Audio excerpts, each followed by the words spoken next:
আজি দেখা গৈছে যে সন্ধিয়াৰ ভাগত AICC-য়ে ভেলিৰজনীয়া কংগ্ৰেছৰ প্ৰাৰ্থী ঘোষণা কৰিছে। এই ক্ষেত্ৰত আপুনি কি ক'ব? AICC-য়ে প্ৰথম প্ৰাৰ্থী ঘোষণা কৰিছে, 42জন প্ৰাৰ্থীৰ নাম ঘোষণা কৰিছে। ইয়াত মই যথেষ্ট উৎফুল্লিত হৈছোঁ। আমি ইয়াৰ 42জনৰ পৰা আমাৰ 42জনী যাতে জিকি আহে তাৰে কামনা কৰিছোঁ।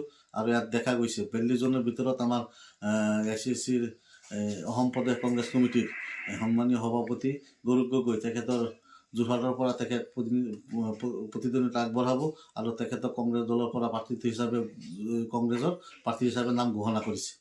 গতিকে মই আনন্দিত হৈছোঁ আৰু আমাৰ সকলোলৈ শুভেচ্ছা থাকিল।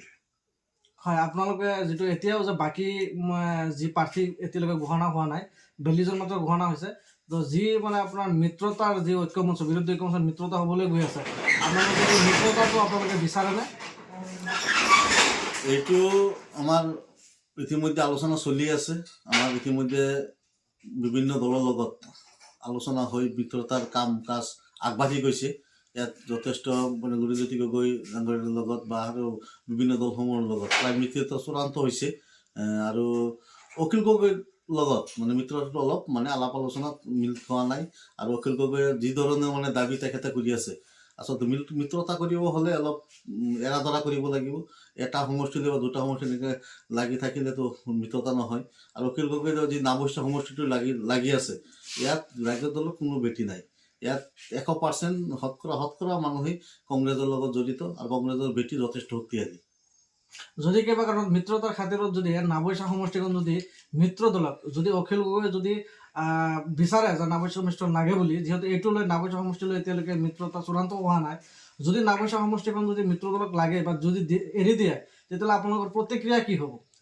প্ৰথম কথা, নাৱশ্যা সমষ্টি কোনো পধ্যেই কংগ্ৰেছ দলে এৰি দিব নালাগে। এইটো আমাৰ জিকা চিট। ইতিমধ্যে সৰ্বস্তৰৰ ৰাইজে কৈ আছে এই নাৱশ্যা সমষ্টিটোত JP দাস ডাঙৰীয়াৰ নিচিনা এজন প্ৰভাৱশালী নেতা, তেখেতক যথেষ্ট মানুহে শ্ৰদ্ধা কৰি আছে। বিভিন্ন অনুষ্ঠান প্ৰতিষ্ঠানত তেখেতক আমি দেখা পাই আছোঁ। তেখেতে মানুহৰ ঘৰে ঘৰে গৈ লগ ভাগ কৰি আছে আৰু মানুহে কৈ আছে এইবাৰ JP দাস নাৱশ্যা সমষ্টিৰ পৰা বিধায়ক হ'ব। মাথো কংগ্ৰেছ দলে তেখেতক প্ৰাৰ্থী হিচাপে আগবঢ়াব লাগে। এতিয়া কংগ্ৰেছক যে মানুহে ভোট দিব, কি কাৰণত ভোট দিব? কংগ্ৰেছৰ দলক ভোট দিয়াৰ মানুহৰ এটাই কাৰণ, যি BJP দলৰ অপশাসন চলাই আছে, মূল্য বৃদ্ধি হওক, বিভিন্ন ধৰণৰ মানুহক হাৰাশাস্তি কৰি আছে, এইবিলাকৰ পৰিত্ৰাণ পাবলৈ হ'লে কংগ্ৰেছ দলৰ বাহিৰে বিকল্প কোনো ৰাজনৈতিক দল নহয়। ইতিমধ্যে যি বিৰোধী দল ঐক্যমঞ্চ গঠন কৰি আছে, ইয়াৰ ঐক্যমঞ্চৰ মুখ্য ভূমিকা কংগ্ৰেছ দলে পালন কৰি আছে। গতিকে মানুহে কংগ্ৰেছ দলক ভোট দিব। হয়, NDTV ডিজিটেলৰ ফালৰ পৰা আপোনাক ধন্যবাদ জ্ঞাপন কৰিছোঁ, আমাৰ লগত সংযোগ হোৱাৰ কাৰণে। ধন্যবাদ।